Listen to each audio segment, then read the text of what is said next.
کرام، اللہ تبارک و تعالیٰ کا بہت بڑا کرم اور فضل اور اس کی رحمت ہے کہ اس نے مومنین کو بے شمار ایسے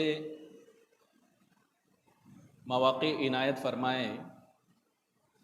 ایسا چانس دیا کہ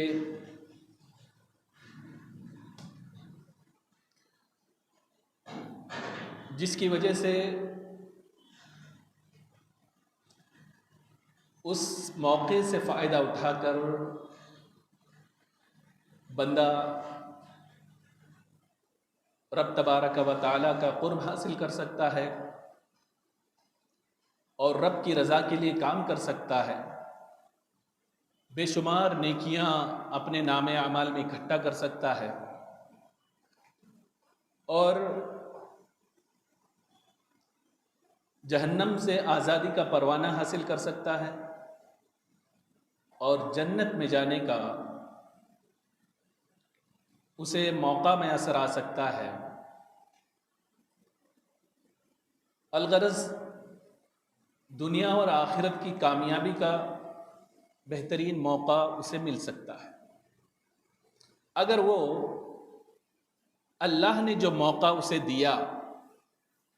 اس سے بھرپور فائدہ اٹھایا تو اس کے لیے بہت بڑا وہ اچیومنٹ ہوگا۔ انہی موقع میں سے جو اللہ نے بندوں کو دیا، ہم اگر پیچھے جائیں 2 ماہ قبل، آپ کو رمضان المبارک کی صورت میں آپ نے دیکھا وہ ماہ گزارا جس مہینے میں اللہ تبارک و تعالیٰ نے بندوں کو نیکی اکٹھا کرنے کا موقع عنایت فرمایا اور بندوں نے دن میں روزہ رکھ کے، رات میں تراویح کی صورت میں قیام کر کے اور قرآن کی تلاوت کر کے، صدقہ اور خیرات کر کے بہت ساری نیکیاں جمع کرنے کی کوشش کی، اور اس کے ساتھ ساتھ رب کا فضل اس مہینے میں خصوصی طور پر یہ ہوا کہ اسی میں اللہ نے ایک رات ایسی عطا کی کہ ایک ہی رات کی عبادت کی وجہ سے اس نے اپنے نام اعمال میں مور دین 80 ایئرس کی عبادت کا ثواب اس نے جمع کر لیا، ایک رات۔ اب ایک بندہ 80 سال جیے تو پورے 80 سال وہ عبادت تو کر نہیں سکتا،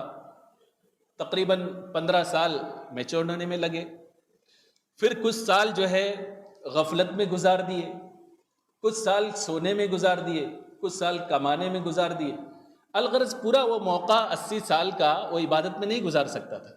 لیکن اللہ نے اسے ایک چانس دیا، اپورچونٹی دیا کہ تم اگر اس رات میں عبادت کرو گے تو میں تمہارے نام اعمال میں اپنی رحمتوں برکتوں سے بھر دوں گا، 80 سال کی سے زیادہ کی عبادت ایک ہی رات کی وجہ سے جو ہے تمہارے نام اعمال میں رکھ دوں گا۔ الغرض یہ سارے مواقع ہیں جو اللہ تبارک و تعالیٰ نے بندوں کو عطا کیا، جس کو جو ہے یوز کر کے، یوٹیلائز کر کے صحیح وقت پر بندہ عبادت کر کے بہت ساری نیکیوں کو جمع کر سکتا ہے۔ انہی مواقع میں رمضان المبارک کے 2 مہینے کے بعد اللہ نے دوبارہ ہمیں موقع عنایت فرمایا، ذی الحجہ ہمیں عنایت فرمایا کہ جس کے تعلق سے قرآن مجید نے حرمت والا مہینہ قرار دیا۔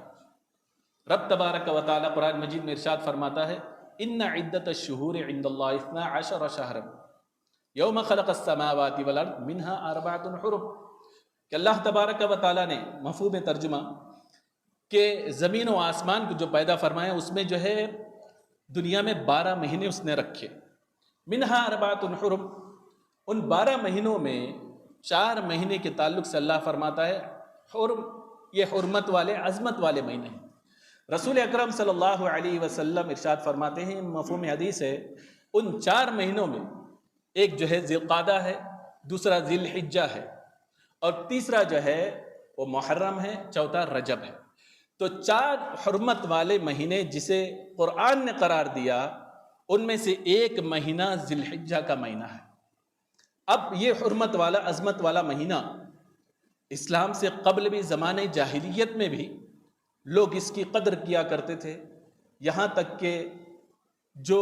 جنگ و جدال قتال وہ کرتے، جنگ کرتے، جو ہی ذی الحجہ کا مہینہ آتا اس کو سٹاپ کر دیتے اور سارے قتال بند ہو جاتے، اور اگر ساری برسوں سے چلی آئی جو ہے جنگ جو ہے ایک ہی دن میں اس حرمت کے مہینے کے داخل ہوتے ہی وہ بند ہو جاتا۔ حتیٰ کہ مفسرین نے لکھا ان کی حالت اور کیفیت اس قدر تھی کہ اس کی عظمت ان کے دل میں اس قدر بیٹھی ہوئی تھی کہ وہ بدلہ لینے میں ماہر تھے، لیکن ذی الحجہ کے مہینے میں اگر ان کے باپ کا قاتل بھی سامنے سے گزرتا تب بھی اس پر تلوار نہیں اٹھاتے تھے، اس قدر وہ ذی الحجہ کو اس دور میں بھی عظمت والے سمجھتے تھے۔ تو الغرض اس دور میں بھی یہ عزت حرمت والی تھی، تو قرآن نے بھی یہ کہا کہ 4 مہینے جو ہے حرمت ہم نے رکھے، اس میں سے ایک جو ہے ذی الحجہ کا مہینہ ہے۔ اب اس ذی الحجہ کا مہینے میں حرمت ہونے کے بہت سارے اسباب ہیں، ان میں سے سب سے بڑا سبب یہ ہے کہ اللہ تبارک و تعالیٰ نے حج جیسے عظیم عبادت کو اس مہینے میں رکھا، اور دوسری چیز اللہ تبارک و تعالیٰ نے قربانی جیسا عمل جس کے بارے میں فرمایا رسول اللہ صلی اللہ علیہ وسلم نے کہ اس دن قربانی سے بڑھ کر اللہ تبارک و تعالیٰ کو کوئی محبوب عمل نہیں، تو اس قربانی کو بھی اللہ تبارک و تعالیٰ نے اسی جو ہے ذی الحجہ میں رکھا۔ اور ایک سب سے بڑی نعمت جو اللہ تبارک و تعالیٰ نے بندوں کو عطا کی وہ دین کو جو ہے مکمل کرنا ہے۔ دین مکمل ہوا تو اس کی جو ہے خوشخبری اللہ تبارک و تعالیٰ نے اسی جو ہے ذی الحجہ کے مہینے میں اللہ تعالیٰ نے خوشخبری عطا کی۔ بخاری شریف کی حدیث میں حضرت فاروق اعظم رضی اللہ تعالیٰ عنہ کے پاس ایک یہودی آیا اور آ کر کہنے لگا، اے امیر المؤمنین، کہ آپ کے قرآن میں ایک آیت ایسی ہے، اگر وہ آیت موسیٰ علیہ السلام پر اترتی، ہمیں وہ عطا ہوتی تو ہم جو ہے اس دن کو عید قرار دیتے اور ہم عید کی خوشیاں اس دن مناتے، لیکن آپ لوگ اس کی طرف توجہ نہیں دیتے۔ حضرت عمر رضی اللہ تعالیٰ عنہ نے پوچھا، کون سی آیت ہے جس کو جو ہے تو عید کے مقابل قرار دے رہا ہے کہ اگر وہ ہمیں میسر آتی تو ہم خوشیاں مناتے؟ تو اس نے کہا، الیوم اکملت لکم دینکم واتممت علیکم نعمتی ورضیت لکم الاسلام دینا، یعنی اللہ تبارک و تعالیٰ نے اس دین کو تمہارے لیے مکمل کر دیا، اور اس دین کے لیے تمہیں جو ہے اس دین کو جو اللہ تبارک و تعالیٰ نے پسندیدہ قرار دیا۔ تو یہ آیت جو ہے ایسی آیت ہے کہ اگر ہم پر اترتی، ہمارے نبی پر اترتی تو ہم اسے عید قرار دے دیتے۔ تو فاروق اعظم رضی اللہ تعالیٰ عنہ نے فرمایا، اس آیت کو تو جانتا ہے، لیکن میں یہ کب آیت اتری، کس موقع پر اتری، کہاں اتری، اس کو بھی میں جانتا ہوں۔ اللہ نے اس حبیب پر اس آیت کو جمعہ کے دن اتارا، اور جمعہ ہی نہیں بلکہ دوسری فضیلت یہ ہمیں عطا کی کہ یوم عرفہ کے موقع پر اللہ تبارک و تعالیٰ نے اس آیت کریمہ کو نازل فرمائی۔ گویا کہ حضرت عمر رضی اللہ تعالیٰ عنہ نے فرمایا، تم عید کا دن قرار دینا چاہتے ہو، ہمارے یہاں تو دو عید ایک ساتھ میں جمع ہو گئی کہ جمعہ جو ہے وہ عید المؤمنین ہے، اور جو ہے یوم عرفہ جو ہے ہمارے لیے مغفرت کا دن ہے، تو 2 خوشیاں ہمیں ایک ساتھ جمع ہوئی۔ اس دن جو ہے یہ آیت کریمہ نازل ہوئی، اور جو ہے تکمیل دین کا جو کی خوشخبری ملی وہ جو ہے یوم ذی الحجہ میں 9 ذی الحجہ کو عطا ہوئی۔ تو اس کی ایک فضیلت کی وجہ ایک یہ بھی ہے۔ اور آگے بڑھیں کہ اللہ تبارک و تعالیٰ نے ان ایام کی قسم ارشاد فرما کر اس کی اہمیت اور عظمت کو بتا دیا۔ قرآن میں اللہ تبارک و تعالیٰ فرماتا ہے، والفجر وليال عشر والشفع والوتر واللیل اذا یسر هل فی ذلک قسم لذی حجر۔ قرآن میں اللہ تعالیٰ فرماتا ہے، قسم ہے فجر کے وقت کی، صبح کے وقت کی، اور قسم ہے 10 راتوں کی، اور قسم ہے طاق اور جفت کی، اور قسم ہے جب رات چلتے بنے۔ 4 موقع پر اللہ تبارک و تعالیٰ نے اس قسم کو ارشاد فرمایا ایک ہی آیت میں، فجر کے وقت کو، اور 10 راتوں کی قسم، اور جو ہے شفع جفت اور طاق کی قسم، اور رات جب چلتے بنے اس وقت کی قسم اللہ تبارک و تعالیٰ نے ارشاد فرمائی۔ اب اس والفجر سے مراد کیا ہے؟ تو مفسرین فرماتے ہیں والفجر سے مراد کوئی اور فجر کا وقت نہیں ہے، بلکہ ایک قول کے مطابق ذی الحجہ کا جو پہلا دن آتا ہے، پہلے صبح کی قسم اللہ نے ارشاد فرمائی۔ اور ایک قول یہ بھی ہے صرف جو ہے ذی الحجہ کے پہلے صبح کی نہیں، بلکہ 1 سے لے کر 10 ذی الحجہ کی صبح کی قسم اللہ تبارک و تعالیٰ نے ارشاد فرمائی۔ اور آگے وَلَيَالٍ عَشْرٍ 10 راتوں کی قسم اللہ نے ارشاد فرمائی۔ تو حضرت ابن عباس رضی اللہ تعالیٰ عنہ فرماتے، تفسیر خازن میں ہے، کوئی اور رات مراد نہیں ہے، بلکہ جن 10 راتوں کی قسم ارشاد فرمائی اللہ تبارک و تعالیٰ نے، وہ جو ہے ذی الحجہ کے 10 راتوں کی قسم ارشاد فرمائی۔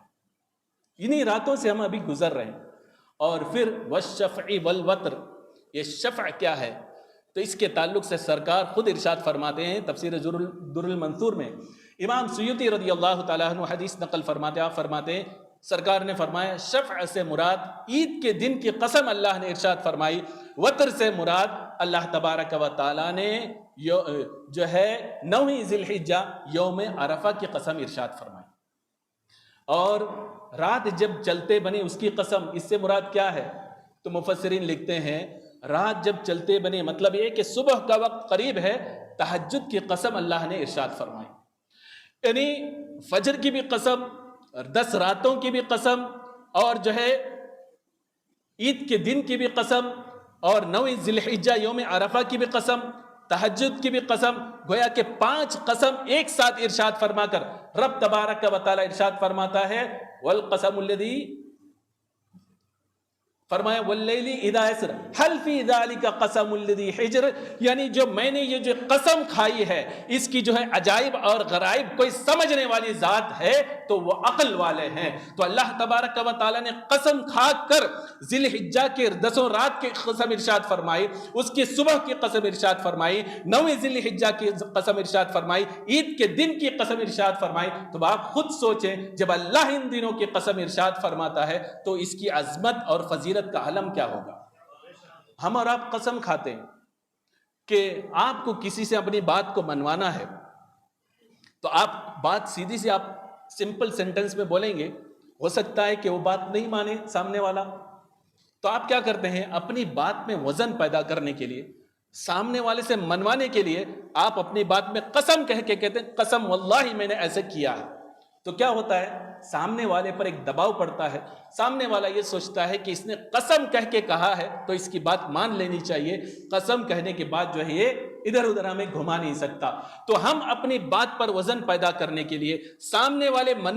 کو منوانے کے لیے تو ہم قسم کھاتے ہیں، لیکن رب تبارک و تعالیٰ نے قسم کھائی تو بندے کو جب یہ پتا چلے کہ رب کا یہ حکم ہے، اگرچہ رب قسم نہ کھائے بندہ سر جھکا لیتا ہے اس لیے کہ یہ میرے رب کا حکم ہے۔ پھر اللہ تبارک و تعالیٰ نے یہ قسم کیوں ارشاد فرمائی؟ تو میں آپ کو بتاتا چلوں، قسم ارشاد فرمانے کا مقصد صرف اور صرف یہ ہے کہ جب میں رب ہو کر ان دنوں کو پیدا کرنے والا ہو کر جب میں خود قسم کھا رہا ہوں تو تم جو ہے ان 10 رات کی عظمت کو تم سمجھو، عید کے دن کی عظمت کو تم سمجھو، کہ ان دنوں کی جو ہے فجر کے اوقات کو تم سمجھو، ان دنوں کے جو ہے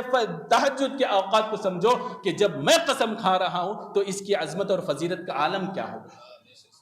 تو اللہ نے اس کی قسم ارشاد فرما کر اس کی فضیلت کو بتا دیا، اس کی اہمیت کو بتا دیا۔ ہم رمضان المبارک کی اہمیت کو تو جانتے ہیں کہ اس کی قدر کو جانتے ہیں کہ اتنی فضیلتیں حاصل ہیں۔ ہم جو ہے محرم کے آخری 10ویں تاریخ کی رات کو اس کی بھی عظمت اور فضیلت کو جانتے ہیں، لیکن عمومی طور پر الا ماشاء اللہ کہ ان 10 دنوں کی جو ذی الحجہ کے پہلے جو ہے 10 دن 10 رات ہے، کم ہی لوگ ہیں جو اس کی اہمیت کو جانتے ہیں اور جو ہے اس کی جو ہے جان کر اس سے جو ہے بھرپور فائدہ اٹھانے کی کوشش کرتے ہیں۔ اب رب نے اس کو قسم کھا کر ارشاد فرما دیا، فجر کے اوقات کے، رات کے اوقات کے، اور جو ہے یوم النحر کے اوقات کے، ان سارے قسم کے ارشاد فرمایا۔ تو رسول اکرم صلی اللہ علیہ وسلم نے بھی ان دنوں میں اعمال بندہ نیک عمل کرے تو وہ جو ہے رب کے نزدیک اس عمل کی ویلیو کیا ہے، اہمیت کیا ہے، تو رسول اللہ صلی اللہ علیہ وسلم نے اس کو بھی بتا دیا۔ امام احمد نے مسند میں اس روایت کو نقل فرمایا، سرکار دو عالم صلی اللہ علیہ وسلم ارشاد فرماتے ہیں ما من ایام العمل الصالح فیہا احب الی اللہ من هذه الایام، یعنی ایام العشر، کہ اللہ کے نزدیک دوسرے دنوں کے بنسبت عبادت کے لحاظ سے، نیک اعمال کے لحاظ سے سب سے زیادہ پسندیدہ عمل کوئی ہے تو سارے دنوں میں اس 10 دن کا عمل صالح سب سے زیادہ پسندیدہ ہے۔ تو صحابہ نے پوچھے یا رسول اللہ صلی اللہ علیہ وسلم ولا الجہاد فی سبیل اللہ، اللہ کی راہ میں جو ہے جہاد کے لیے جانا، میدان کارزار میں جانا، یہ تو بہت بڑے ثواب کی بات ہے، کیا اس سے بھی افضل یہ 10 دن ہے، ان کے نیک اعمال ہیں؟ تو سرکار دو عالم صلی اللہ علیہ وسلم نے فرمایا ولا الجہاد فی سبیل اللہ الا خرج رجلا خرج بنفسه وماله ثم لم يرجع من ذلك بشيء، فرمایا ہاں اس سے بھی بڑھ کر ہے، لیکن وہ شخص جو اپنے مال و دولت سب کچھ لے کر گیا میدان کارزار میں اور سب کچھ اللہ کی راہ میں لٹا دیا، اس سے بڑھ کر نہیں۔ تو بات یہ سمجھ میں آئی کہ ان 10 دنوں کے اعمال جو ہے نیک عمل اللہ تبارک و تعالیٰ کو دوسرے دنوں سے زیادہ محبوب ہے۔ اب آپ خود سوچیں، رمضان المبارک کے اعمال بھی تو ہیں، تو مفسرین فرماتے ہیں کہ یقیناً رمضان المبارک کے اعمال بھی اللہ کو پسند ہے، لیکن رمضان المبارک کے پہلے 20 دن سے زیادہ یہ 10 دن کی اہمیت ہے، اور آخری جو 10 دن آتا ہے جس میں جو ہے لیلۃ القدر بھی آتے ہیں، وہ 10 دن جو ہے اس 10 دن سے بہتر ہے۔ باقی دنوں سے جو ہے، سارے دنوں سے یہ ایام ذی الحج پہلے 10 دن اور یہ رات جو ہے اللہ تبارک و تعالیٰ کو سب سے پسندیدہ عمل جو بندہ کرے وہ اللہ کو پسند ہے۔ اور اتنا ہی نہیں بلکہ ترمذی شریف کی حدیث میں رسول اکرم صلی اللہ علیہ وسلم ارشاد فرماتے ہیں کہ یہی فرمایا کہ سب سے پسندیدہ عمل اللہ تبارک و تعالیٰ کے نزدیک بندوں کے جو ہے یہ 10 دن ہے، یہ ایام ہے۔ پھر آگے سرکار فرماتے ہیں یعدل صیام کل یوم منہا بصیام سنۃ وقیام کل لیلۃ منہا بقیام لیلۃ القدر۔ سرکار فرماتے ہیں یہ جو ہے ذی الحجہ کے ان دنوں میں روزہ رکھنا، سرکار فرماتے ہیں کہ ہر دن کا روزہ ایک سال کے روزوں کے برابر ہے، اور فرماتے ہیں اگر کوئی بندہ رات میں قیام کرے، عبادت کرے، تو سرکار فرماتے ہیں بقیام لیلۃ القدر، اس کا کھڑا ہونا ایسا ہے جیسے کہ لیلۃ القدر میں وہ قیام کر رہا ہے۔ تو آپ خود سوچیں کہ کتنی بڑی فضیلت ہے ان دنوں کی، خصوصی طور پہ ان 10 دنوں کی، کہ اس دن جو ہے آدمی روزہ رکھے تو پورا سال روزہ رکھنے کے برابر ہے، اور اگر بندہ رات میں قیام کرے تو جو ہے لیلۃ القدر میں قیام کرنے کی طرح ہے۔ اب جب رسول اللہ نے اس کی عظمت کو بتا دیا، اللہ تبارک و تعالیٰ نے قسم کھا کر ان ایام کے تعلق سے بتا دیا، اس کے باوجود بھی ہم اگر ان راتوں میں، ان دنوں میں عبادت سے غافل رہے، اپنے آپ کو گناہوں سے نہ بچائیں، تو آپ خود سوچیں ہم کس کیٹیگری میں ہمارا شمار ہوگا۔ اتنی اہمیت بتانے کے باوجود ہم اگر اس کی طرف توجہ نہ دیں تو بہت ہی افسوس کی بات ہے۔ اب ان دنوں میں 10 دنوں میں ایک دن آتا ہے عرفہ کا دن، یوم عرفہ جس کو کہا جاتا ہے 9 ذی الحجہ، جہاں حج کا ایک اہم رکن، فرائض میں سے ایک فرض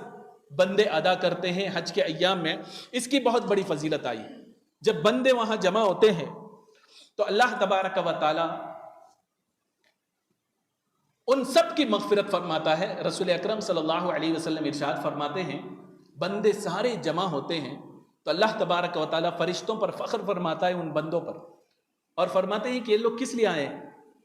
گرد و غبار میں ڈوبے ہوئے ہیں، پریشان حال ہیں، کس لیے آئے؟ میری رحمت کی امید میں آئے ہیں۔ سرکار فرماتے ہیں کہ اس دن یعنی یوم عرفہ کو جس قدر اللہ تبارک و تعالی جہنمیوں کو جہنم سے آزاد فرماتا ہے، دوسرے دنوں میں اس قدر آزاد نہیں فرماتا۔ اور دوسری حدیث میں امام حمیدی نے نقل فرمایا، سرکار نے فرمایا اس دن یوم عرفہ کو اللہ تبارک و تعالی جس بندے مومن کے دل میں ذرہ برابر بھی ایمان ہو اللہ اس کی مغفرت فرما دیتا ہے۔ صحابی رسول نے پوچھا یا رسول اللہ صلی اللہ علیہ وسلم، یہ ان حاجیوں کے لیے ہے جو عرفات میں جمع ہو جائیں، یا یہ کہ عرفات میں جا کے شامل ہو جائیں، ان کے لیے یہ جو ہے خوشخبری ہے؟ تو سرکار دو عالم صلی اللہ علیہ وسلم نے فرمایا نہیں، یہ سارے مومنین کے لیے ہے، اللہ اس دن سب کی مغفرت فرما دیتا ہے۔ اب مغفرت ہوگی کیسے؟ آپ کو کسی چیز کی ضرورت پڑی، طلب ہے، آپ اس سے جا کے طلب کریں گے تو جا کے وہ چیز آپ کو ملے گی۔ تو اللہ حکم فرما رہا ہے کہ مجھ سے مغفرت طلب کرو، میں مغفرت فرمانے والا ہوں۔ یوم النحر اور جو ہے 9 ذی الحجہ یوم عرفہ میں نے تمہیں عطا کیا ہے، لہذا مجھ سے مانگو۔ تو جب بندہ مغفرت طلب کرتا ہے تو اللہ تبارک و تعالیٰ اس بندے کی مغفرت فرماتا ہے، اور یہاں تک کہ آیا ہے کہ اللہ تبارک و تعالیٰ اس بندے کو کچھ اعمال کی بنیاد پر شفاعت کا اختیار بھی عنایت فرماتا ہے۔ تو ہمیں چاہیے ان 10 دنوں کی خصوصی طور پر عبادت زیادہ کرنے کی کوشش کریں، ہو سکے تو روزہ بھی رکھیں، خصوصی طور پر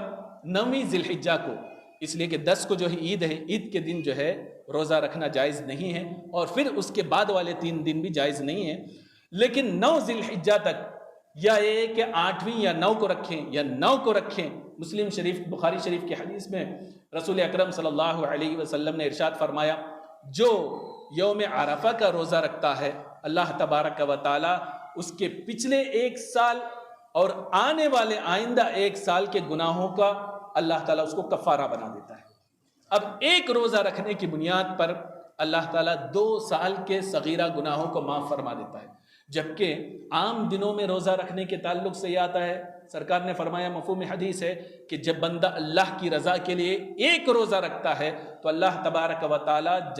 جہنم کو اس سے 70 سال کے ڈسٹنس کی طرح دور فرما دیتا ہے۔ عام دنوں میں ایک روزہ رکھا تو یہ فضیلت جہنم اس سے 70 سال کی مسافت کی دوری تک پہنچ جاتا ہے۔ تو آپ خود سوچیں کہ ان ایام میں، فضیلت والے ایام میں اگر روزہ رکھے گا تو اسے کتنی فضیلتیں حاصل ہوں گی۔ اب یہ کہ بندہ ان ایام میں کرے، کیا کیا عمل بندوں کو کرنا چاہیے؟ رسول اکرم صلی اللہ علیہ وسلم نے ارشاد فرمایا، اس حدیث کا ایک ٹکڑا یہ ہے کہ ان دنوں میں رب کو اعمال پسند ہے، بندوں کے نیک اعمال، لہذا تم اس میں لا الہ الا اللہ واللہ اکبر الحمدللہ کی کثرت کرو۔ یعنی ایام تشریق میں ہم پڑھتے ہیں اللہ اکبر لا الہ الا اللہ واللہ اکبر اللہ اکبر وللہ الحمد، اس کی کثرت کیا کرو۔ حضرت عبداللہ بن عمر رضی اللہ تعالیٰ عنہ اور حضرت ابو ہریرہ رضی اللہ تعالیٰ عنہ ذی الحجہ کا مہینہ شروع ہوتے ہی لوگوں کو یاد دلانے کے لیے زوردار انداز میں آپ جو ہے مارکیٹ میں آپ چلے جاتے اور جو ہے وہاں اسی تکبیر تشریق کو آپ جو ہے زور زور سے بلند آواز سے کہتے، یہاں تک کہ ہر دکاندار سنتا، ان کی زبان سے بھی یہی جو ہے الفاظ کلمات نکلتے، پوری جو ہے مارکیٹ میں تکبیر کی آواز گونجتی ہوئی نظر آتی۔ یہ اس دور کا مسئلہ تھا۔ تو ان کا بھی طریقہ یہ رہا ہے کہ وہ تکبیر تشریق ہو یا ان دنوں میں ان کلمات کو اللہ اکبر لا الہ الا اللہ اللہ اکبر اللہ اکبر وللہ الحمد آپ چلتے پھرتے جو ہے آہستہ سے پڑھتے رہیں، مسجد میں بھی اس کو پڑھتے رہیں۔ اور اس کے علاوہ دوسری چیز قیام اللیل، اس میں رات میں قیام کرنا جو ہے لیلۃ القدر میں قیام کرنے کے برابر ہے۔ اب آپ سوچیں پوری رات قیام تو آپ ہو سکتا ہے نہیں کر سکتے، چونکہ کام کاج ہے، سب کچھ ہے، کم سے کم اتنا کریں، جماعت نماز باجماعت ادا کریں، اور بالخصوص عشاء کی نماز اور فجر کی نماز آپ باجماعت ادا کریں، تو ہوگا یہ کہ اللہ تبارک و تعالی پوری رات عبادت کا ثواب آپ کو عنایت فرمائے۔ شرط ہے کہ بیچ میں گناہ نہ کریں۔ اور سرکار دو عالم صلی اللہ علیہ وسلم کے فرمان کے مطابق کہ مفہوم ہے کہ وتر کے بعد اگر بندہ نفل نماز ادا کرتا ہے اور پھر بائی چانس تہجد وہ نہ پڑھ سکا تو اللہ تبارک و تعالی اس 2 نفل کے صدقے میں تہجد کا ثواب اسے عنایت فرماتا ہے۔ تو وتر پڑھنے کے بعد کچھ رکعت نفل جو ہے آپ ایکسٹرا پڑھ لیا کریں، خصوصاً ان دنوں میں، ان 10 دنوں میں۔ اور پھر کوشش یہ کریں کہ فجر کی اذان سے 10-15 منٹ پہلے اٹھیں، 2 رکعت تہجد پڑھیں اور جو ہے اللہ کی بارگاہ میں دعا کریں، اس لیے کہ جو آیت میں نے تلاوت کی واللیل اذا عسر، یعنی رات چلتے ٹائم کی اللہ نے قسم ارشاد فرمائی تہجد کے ٹائم کی، اس سے بات سمجھ میں آئی کہ وہ وقت بہت اہم وقت ہے، اور اس وقت میں بندہ اللہ سے مانگتا ہے تو اللہ تعالیٰ اسے ضرور عنایت فرماتا ہے۔ اب آدمی پریشان حال ہو، وہ کہے کہ میں پریشان ہوں، اور اس سے اللہ موقع عنایت فرما رہا ہے، میری بارگاہ میں آؤ، اور ایسے ایسے مواقع ہیں مانگو تو مصیبت دور ہوگی، اس کے باوجود بھی آدمی نہ جائے اور مصیبت کے جو ہے گردان کرنے لگے تو وہ خود ذمہ دار ہے۔ لہذا تہجد پڑھیں، فجر کی نماز باجماعت ادا کرنے کی کوشش کریں، اور جو ہے اس کے علاوہ ان دنوں میں روزہ رکھنے کی کوشش کریں، خصوصاً 8ویں ذی الحجہ اور 9ویں ذی الحجہ کو آپ روزہ رکھیں، اس لیے کہ ایک سال جو ہے گزرے ہوئے سال اور آنے والے سال، آئندہ سال کی جو ہے اللہ تبارک و تعالیٰ گناہوں کا اسے کفارہ بنا دیتا ہے، اور بالخصوص کوشش یہ کریں کہ اپنے آپ کو گناہوں سے بچائیں۔ امام آلوسی رحمۃ اللہ تعالیٰ علیہ تفسیر روح المعانی میں فرماتے ہیں کہ اللہ نے جس قدر ان 10 دنوں کو خصوصی طور پر فضیلت عظمت عطا کی، اور اس میں جو ہے عبادت کا اور نیکیوں کے اجر کو اللہ نے بڑھا دیا، ایسے ہی گناہوں پر گرفت اور اس پر عتاب بھی ویسے ہی بڑھ کر ہے۔